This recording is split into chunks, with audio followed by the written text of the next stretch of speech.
আগামীকাল Brazil France মুখোমুখি লড়াইয়ে বেশ কিছু বড় তারকা ইনজুরিতে ব্রাজিলের, তবুও চমক দেওয়া একাদশ নিয়ে মাঠে নামছেন আনচেলত্তি। ইনজুরিতে পড়েছেন মেঘালাস অ্যালিসন্ড্রা, তবে ঠিকই প্রস্তুত আছে সান্তোস এডারসনরা। সেক্ষেত্রে কেমন শক্তিশালী একাদশ নিয়ে মাঠে নামছে ফ্রান্স, তা নিয়ে থাকছে প্রতিবেদন। আগামীকাল দিবাগত রাতে আবারও সেই মহারণে নামছে দুই দল।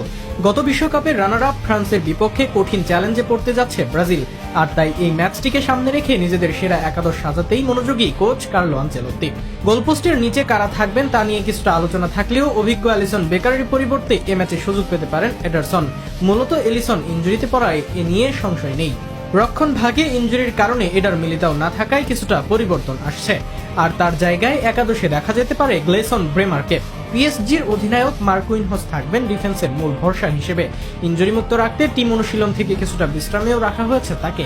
তার সঙ্গে ফুল ব্যাক পজিশনে ওয়েসলি ও সান্তোসকে দেখা যেতে পারে।